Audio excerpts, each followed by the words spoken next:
Hola, ¿cómo están? Bienvenidos, bienvenidas, papás, mamás, a este taller virtual para padres y madres con hijos con discapacidad, organizado por la Secretaría de Educación de Guanajuato. Y bueno, pues yo me llamo Carmiña Ruiz Medrano, soy psicóloga y psicoterapeuta infantil y en padres, madres, bebés. Y estoy muy, muy contenta de recibir a la maestra en educación especial, Gabriela Valdés Cejudo, quien tiene una amplia experiencia sobre todo en estas cuestiones de la discapacidad y que precisamente hoy vamos a hablar sobre este tema y cómo el apoyo activo puede apoyar muchísimo a las cuestiones de discapacidad. Entonces, pues le agradezco muchísimo a Gaby, bienvenida. Gracias, Carmiña. Gracias a ti. No sé si nos puedas dar así una breve semblanza acerca de tu trabajo y para que papá y mamá te conozcan. Muy bien.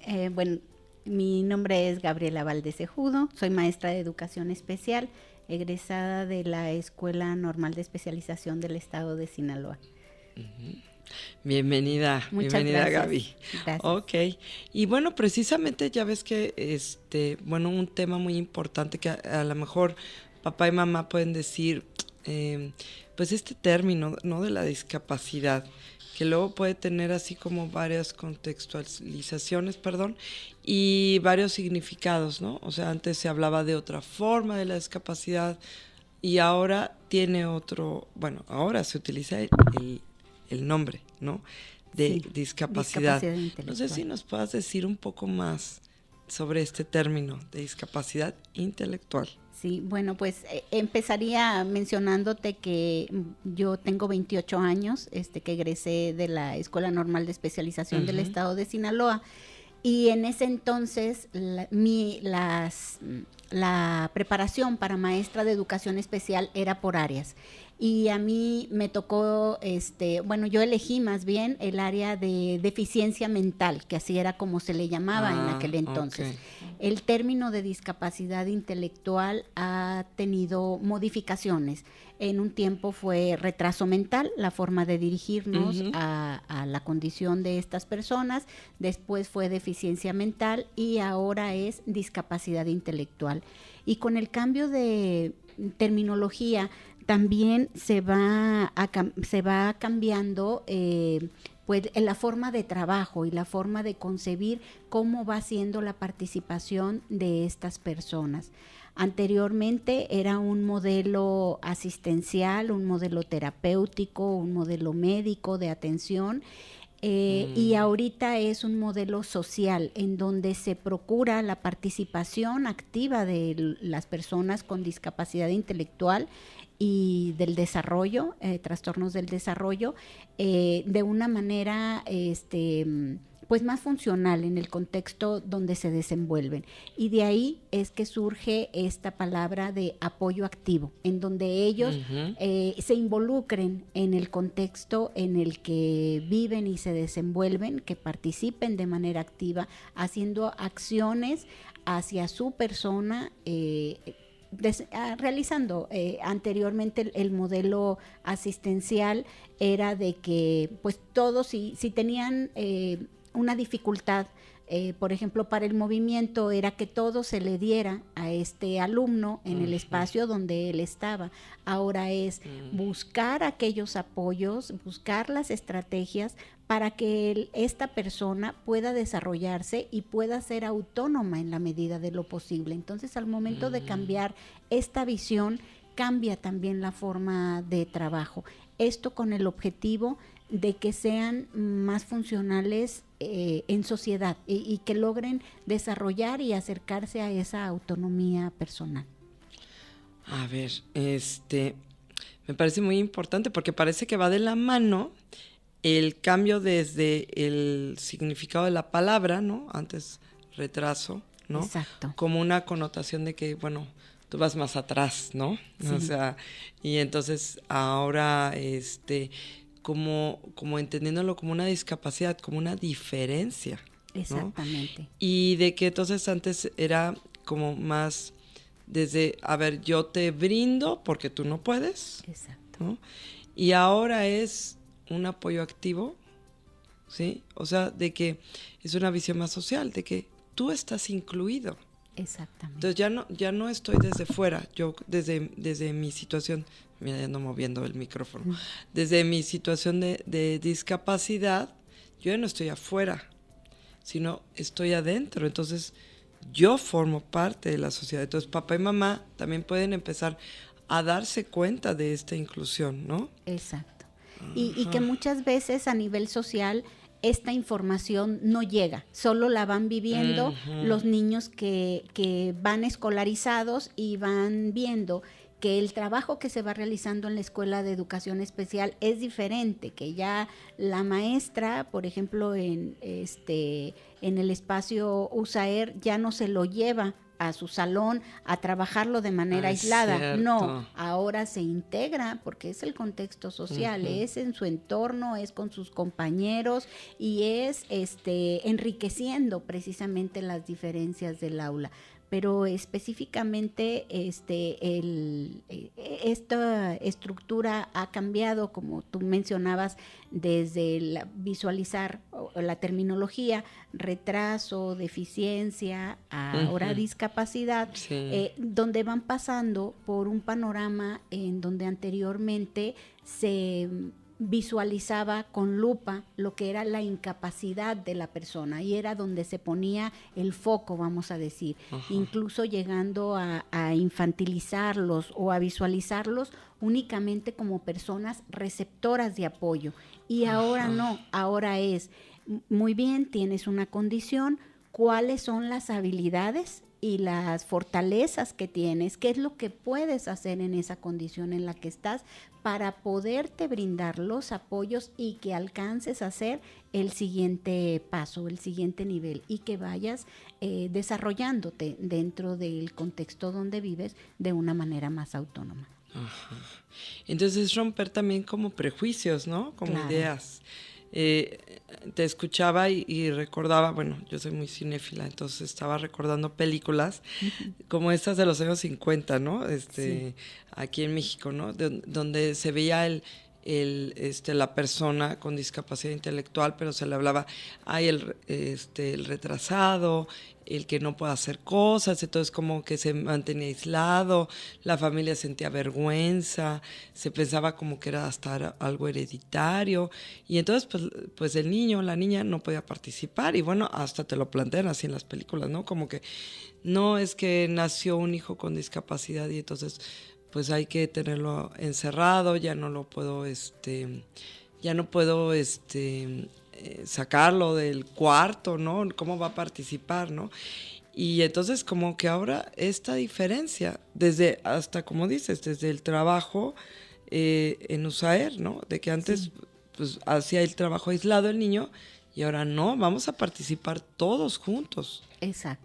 ¿No? Sí, ha ido cambiando este concepto, este modelo de atención y hemos ido dejando, y sí, hay antecedentes dentro de la historia en donde a estas personas que tuvieran una discapacidad intelectual o a un trastorno en el desarrollo, pues desde que se escondían, se ocultaban, o ya la misma familia les limitaba, él no puede, y no ejercía los derechos a los que todos tenemos pues la oportunidad de disfrutar, los derechos humanos. No podía tomar decisiones o era un escándalo porque llegaba su desarrollo biológico y pues el desarrollo intelectual es una cosa, pero el desarrollo biológico ese sigue Exacto. el reloj normal. Entonces sí, las familias se escandalizaban. Entonces, ¿qué es lo mejor? ¿Qué es lo que se ha visto con el paso del tiempo? Que hay que trabajar para desarrollar estas habilidades, que las personas vayan logrando este desarrollo de esta autonomía y nosotros también ir creciendo junto con ellos, respetando esa individualidad que poseen y acercarlos a la realización de las actividades de su vida cotidiana, y no estar en esa espera. Por ejemplo, te planteo el caso de una persona que tenga discapacidad motriz muy severa.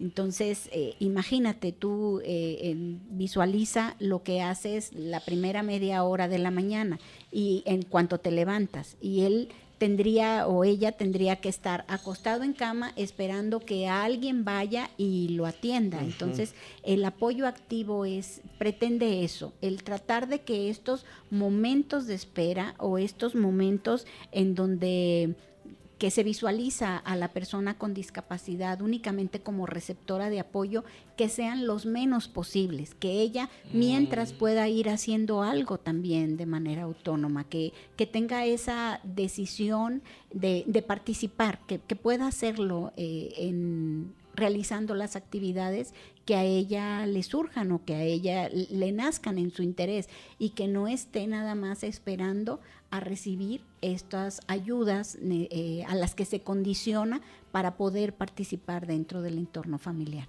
Uh-huh. Cuando te escucho, me reflexionaba sobre esto, la relevancia y la importancia del apoyo activo, porque como vuelvo a repetir, o sea, no lo estás diciendo, es todo un cambio de perspectiva, sí. ¿No?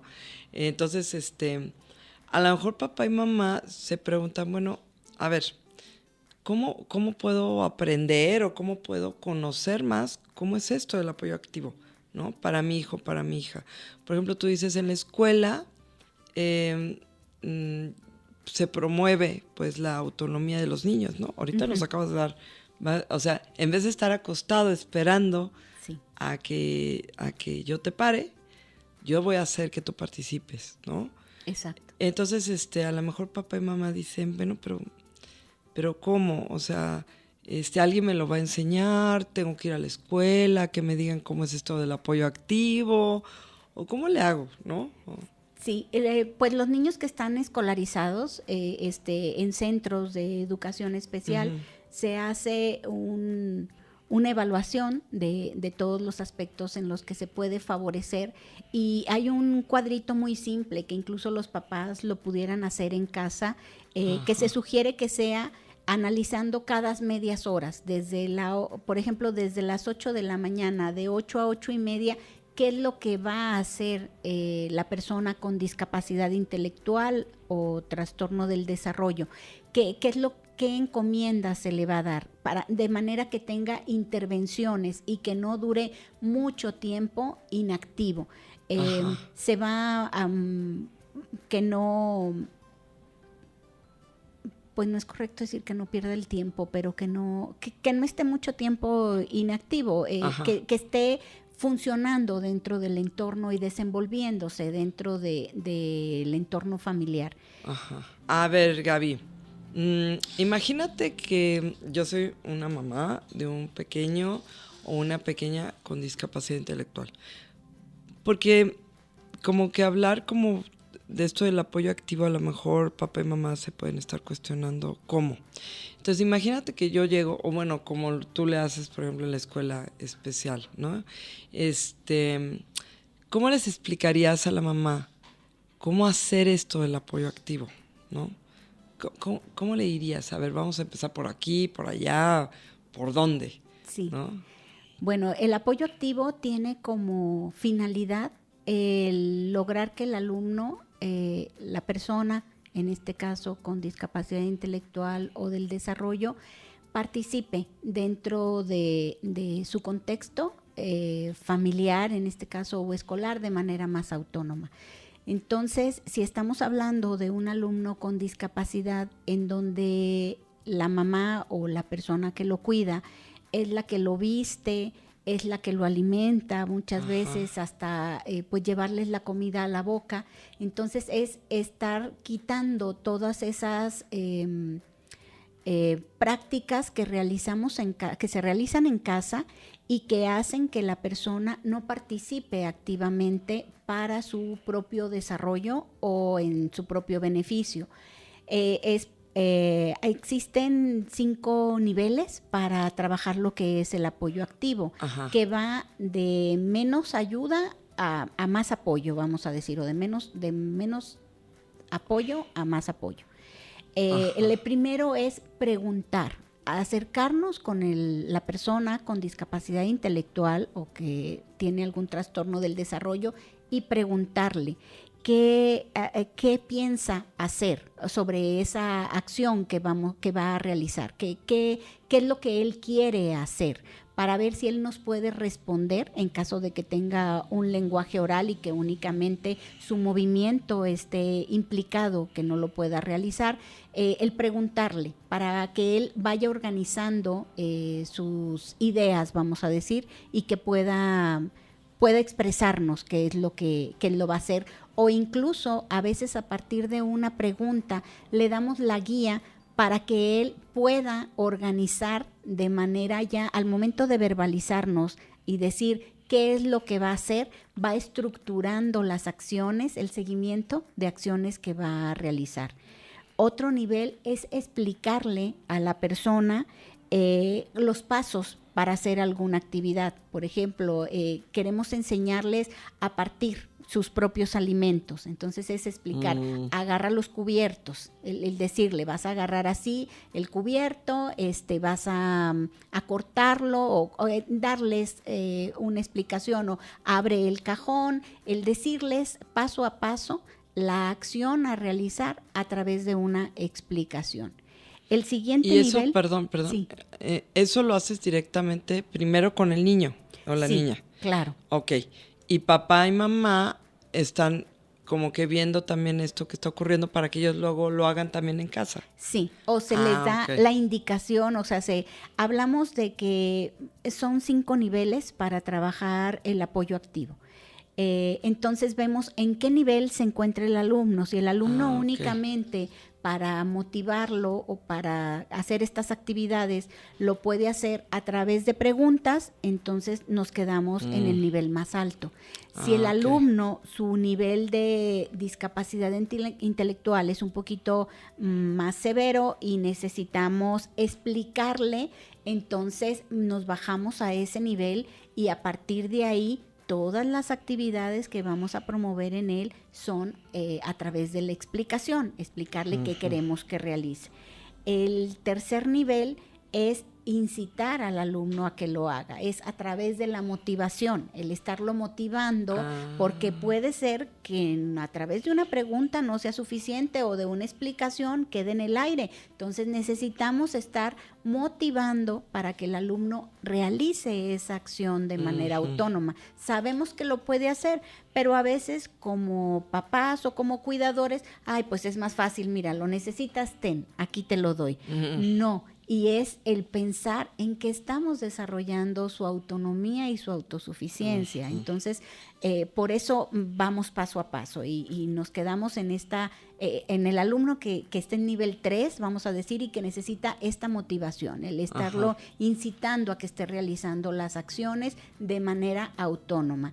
Esto se ve en los casos, como te decía, que hay una discapacidad moderada, severa o algún trastorno del desarrollo, o en aquellas personas que vamos a hacer un cambio en la dinámica de casa, porque a veces duramos mucho tiempo trabajando de una manera así, asistencial, el yo te proveo de las cosas, no dejo que te metas a los espacios de la cocina, no te vas a acercar al closet, yo te doy todo. Entonces, cuando ya necesito que te acerques o hacemos este cambio o esta sugerencia educativa, entonces necesitamos estar motivando a la persona con discapacidad o con algún trastorno del desarrollo a que haga las actividades de manera autónoma.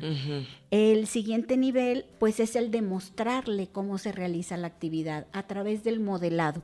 Aquí muchos alumnos con discapacidad intelectual responden muy bien a este nivel, en donde visualizamos, incluso nosotros cuando nos enfrentamos a una experiencia nueva, ya vemos cómo lo hizo otra persona y ya nosotros seguimos. Entonces el modelado es un gran maestro y unos y otros podemos apoyarnos y ayudarnos a hacer las actividades.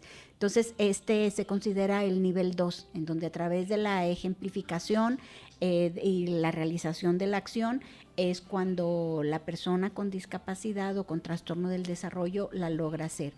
Y el nivel más básico, pues es el de la guía.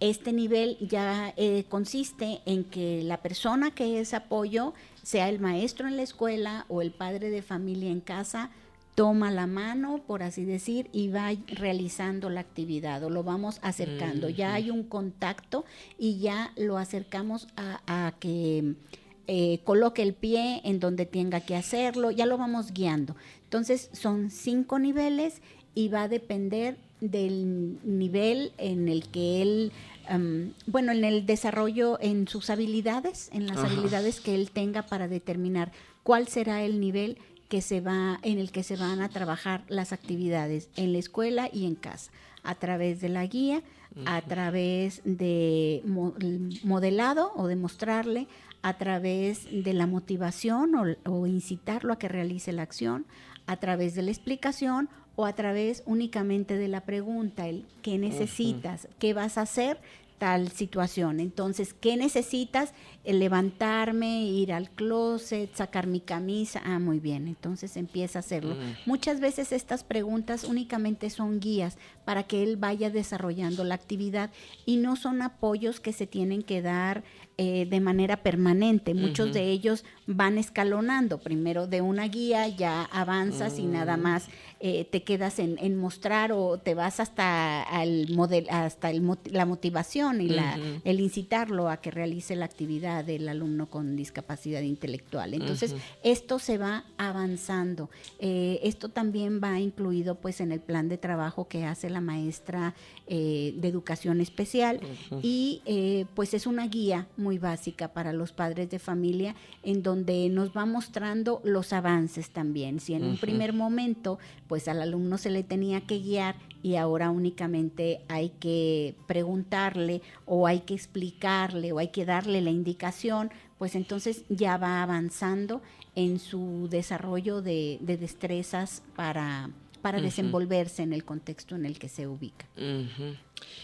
Y entonces, papá y mamá tendrían que ir de la mano con la escuela, ¿no? Sí, tendrían que. Y esto también, por ejemplo, en una escuela que no es de educación especial, también podrían hacer esto, o sea, como hacer este modelo del apoyo activo, o sea, como que papá y mamá también puedan decir, oye, yo quiero ayudar a mi hijo en esta habilidad, yo quiero, no sé, por ejemplo, como dices, tiene dificultad para moverse por sí mismo, pero yo quiero que a pesar de esta dificultad, pues, no sé, aprenda a tender la cama, ¿no? Por ejemplo.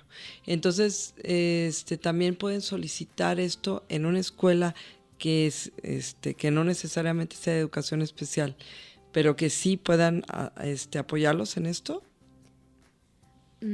Aquí no, tendría que ser la escuela de educación básica, vamos a decir las primarias, tienen su propia currícula, su propio plan de estudio, su propia forma de trabajo. Sí hay ahorita con el programa de la nueva escuela mexicana, hay actividades que realizan para su contexto o que realizan como investigaciones en casa. Pero estas habilidades y destrezas corresponden al contexto familiar. Entonces son aprendizajes que se desarrollan en casa. El apoyo activo puede darse en la escuela, por ejemplo, cuando necesitamos motivar a algún alumno en la escritura, vamos a decir, estamos hablando de un preescolar en donde hay niños con discapacidad, una escuela de educación especial, donde hay niños con discapacidad intelectual, entonces necesitamos que empiecen a ubicar que el trazo se realiza dentro de la hoja.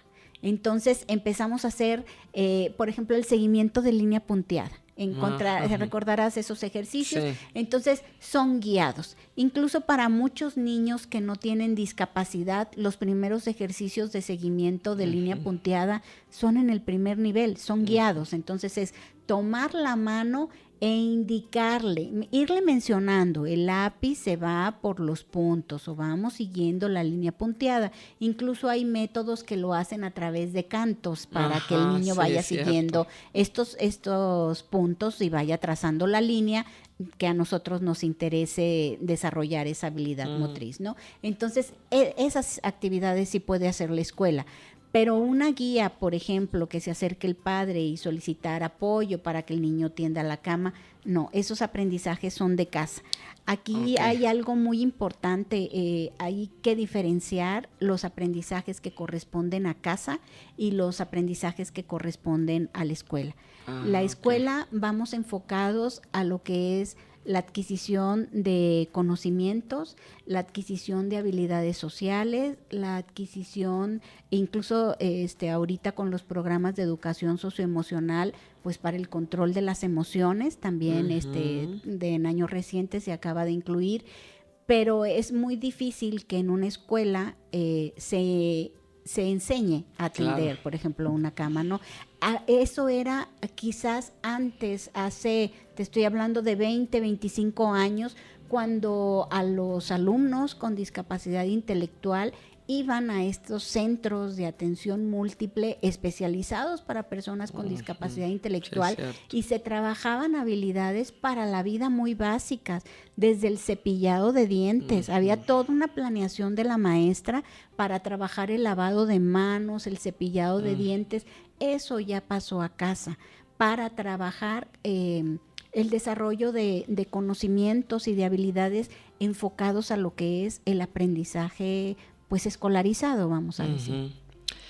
Entonces, pues sí, ha habido un cambio de perspectiva, ¿no? Lo que hemos estado platicando. Y entonces, hay cosas que papá y mamá pueden hacer en casa y como que pudieran usar como más su creatividad, su empatía, su conexión, su amor hacia su pequeño o su pequeña, ¿no? Mucho. Para poder como que ir fomentando esto del apoyo activo, ¿no? Y sobre todo como que tener una visión diferente entonces, o sea, papá y mamá como diciendo, es que yo quiero que mi hijo sea más autónomo y así voy de la mano con la escuela, ¿no? Exacto. Ok, entonces, ¿tú qué les dirías a papá y a mamá? O sea, como que dijeran, o sea, ¿de veras puedo soltar a mi hijo? Si no lo protejo, pues ¿qué va a pasar? ¿Tú qué les dirías a papá y a mamá así como que vieran todos los beneficios que puede tener el apoyo activo? Claro,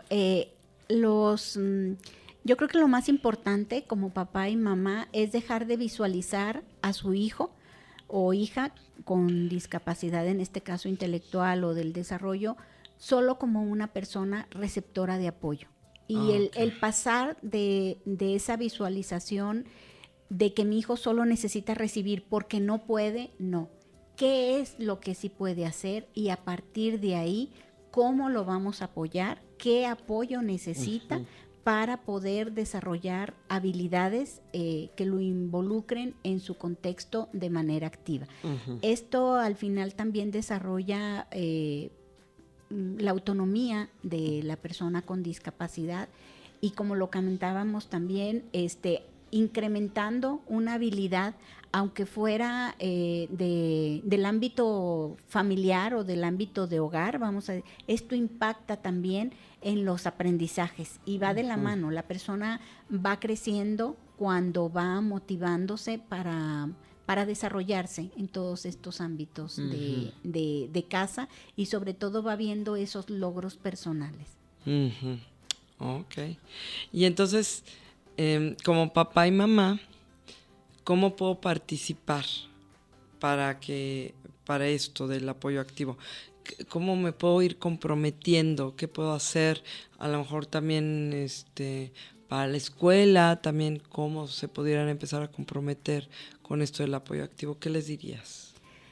Pues el llevar seguimiento de las actividades, el realizar las sugerencias que se le brinden por parte de la Escuela de Educación Especial, el visualizar a su hijo como una persona capaz de hacerlo, el elevar las expectativas que tenemos también sobre las habilidades y destrezas de nuestros hijos. Esto ayuda muchísimo también, porque pues no todo es fácil. Al principio va a ser difícil y si estamos acostumbrados a que nada más recibimos, pues cuando nos tenemos que involucrar, pues sí implica un compromiso y ya no queremos hacerlo. Entonces sí es importante el estarlos motivando.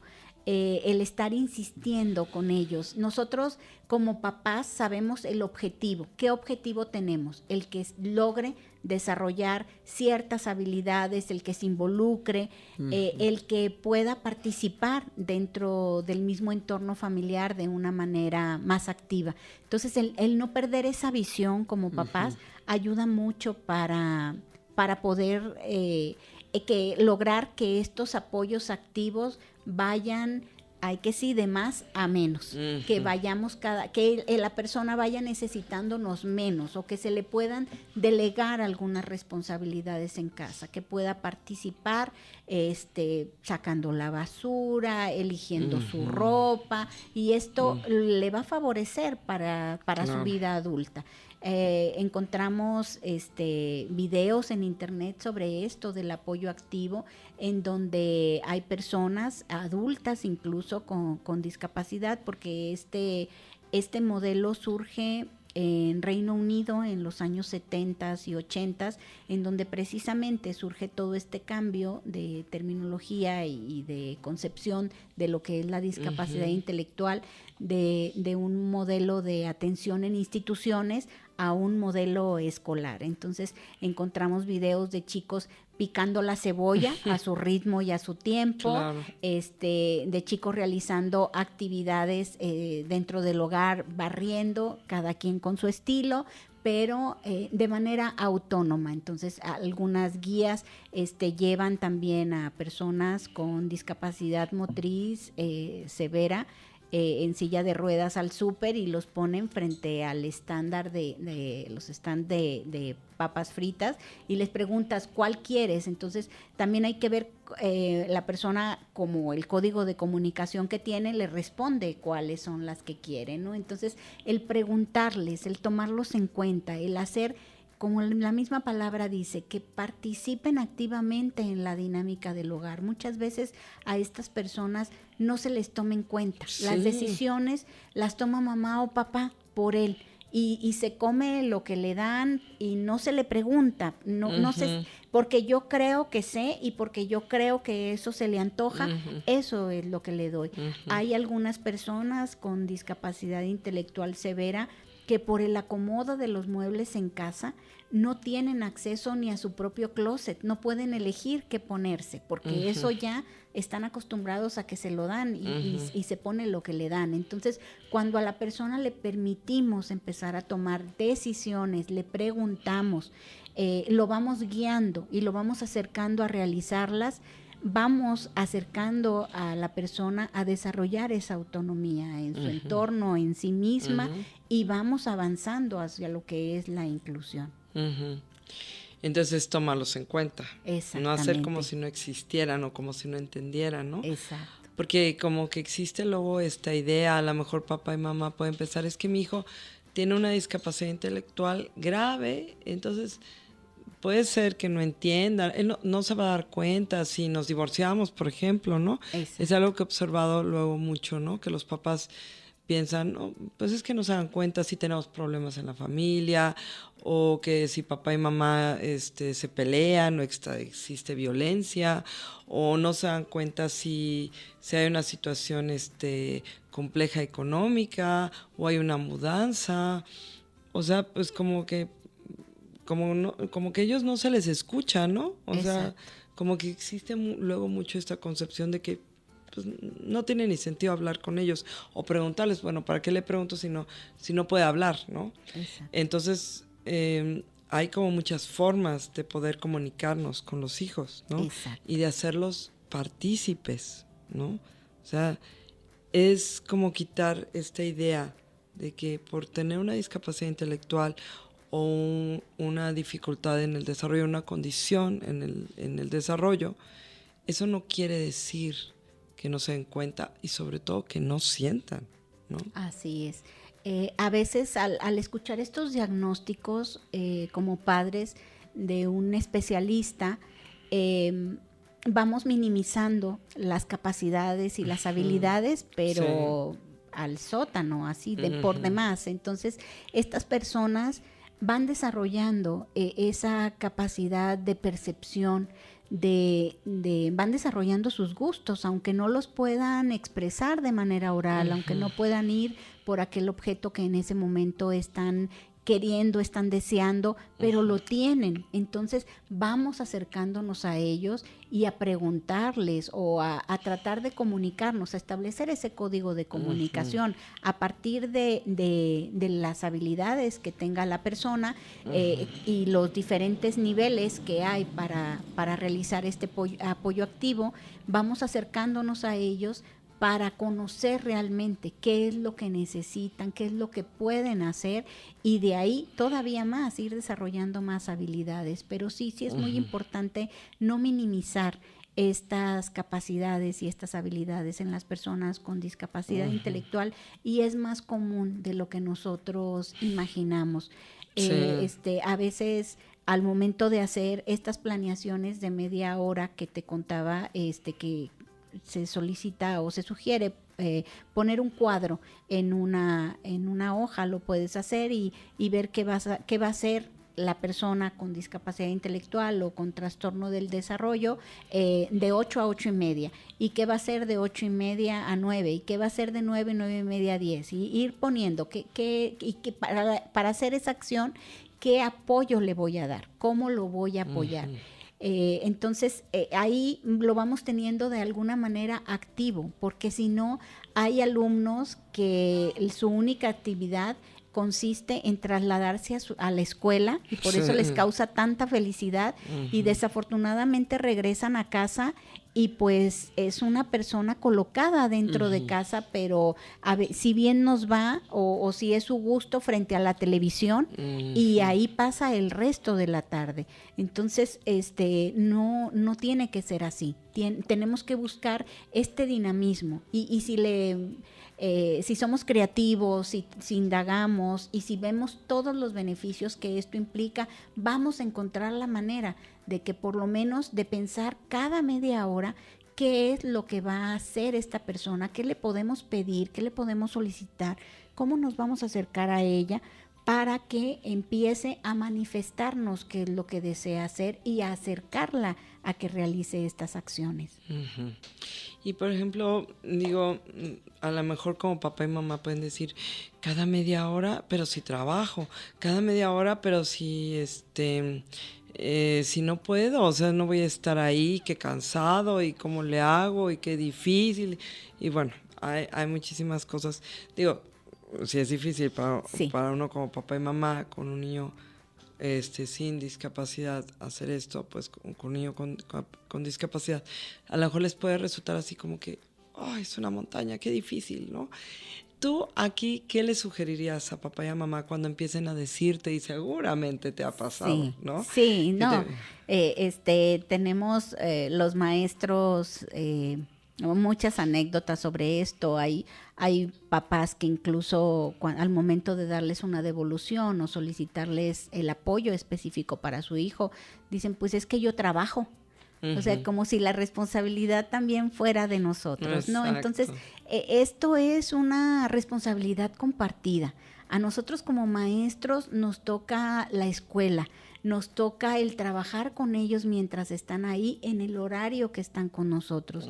Y como papás, y yo entiendo también, yo soy mamá que trabaja, entiendo que también tenemos nuestras obligaciones y estamos fuera de casa, pero a estos niños se les deja con algún cuidador, con alguna persona, o el tiempo que yo esté ahí con él, vamos a decir, no voy a hacer un cronograma quizás desde las 8 de la mañana hasta la hora que se duerma mi hijo, pero sí lo voy a hacer de 4 a 6, y vamos a empezar con estas pequeñas 4 medias horas en donde voy a ir trabajando con él y me voy a ir acercando, puesto que en la mañana va a la escuela, o al revés, si en la tarde va en la escuela, hacerlo en la mañana. ¿Cómo me voy a organizar para yo estar acercándome y ser este apoyo para mi hijo de manera activa, y tratar de que él vaya acercándose a ser esa persona con mayores habilidades y con mayor autonomía dentro del hogar?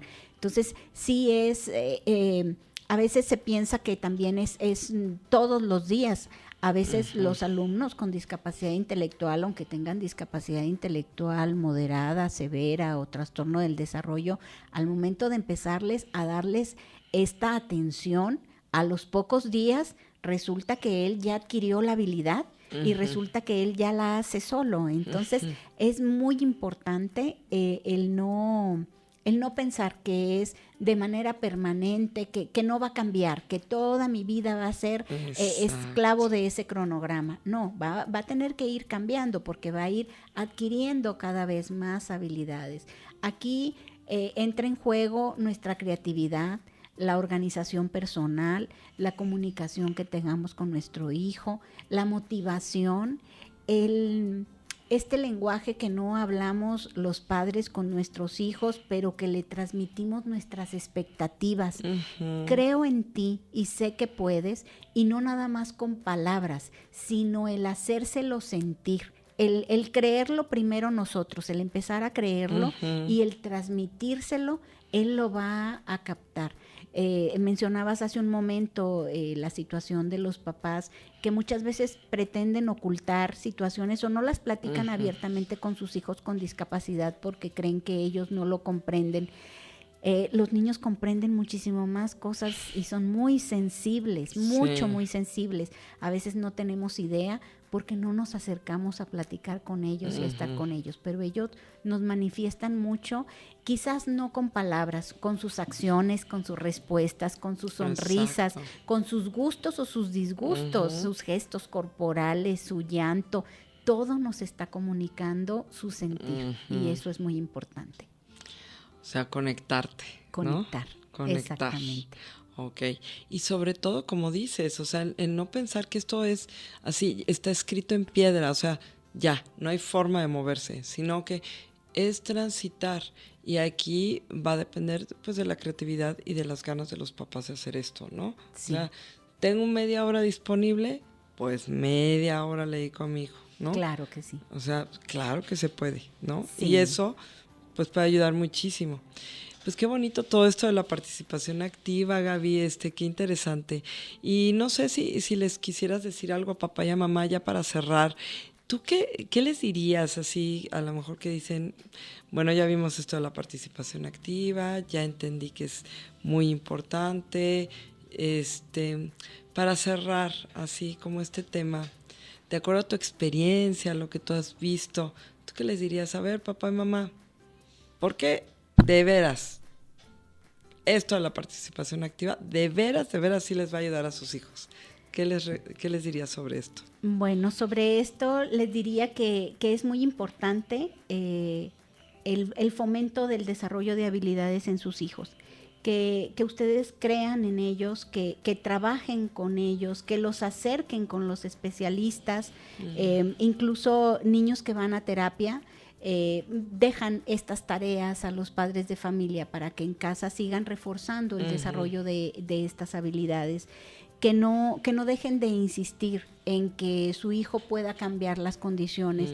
En educación especial hay infinidad de casos de alumnos en donde el diagnóstico médico fue muy fatalista, en donde las expectativas de desarrollo del alumno fueron muy bajas y sin embargo a través del trabajo de los padres de familia en casa, del apoyo de las escuelas, del trabajo de los especialistas y de hacerle sentir al alumno, a la alumna con discapacidad o con trastorno del desarrollo y creer en que él podía sobrepasar ese diagnóstico o desarrollar esas habilidades, lo hizo.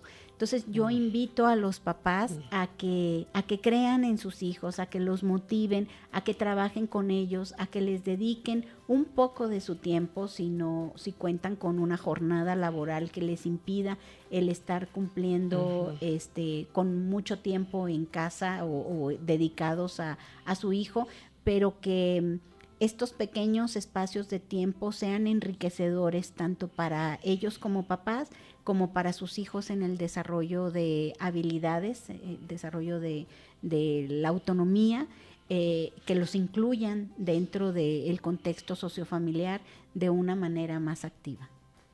Perfecto, muchísimas gracias, Gaby, gracias por habernos acompañado hoy. Papá y mamá, bueno, recuerden la relevancia de la participación activa y bueno, pues te lo agradezco nuevamente y que estés muy bien, Gaby, gracias. Muchas gracias. Hasta luego. Gracias. Secretaría de Educación, Guanajuato, Gobierno de la Gente.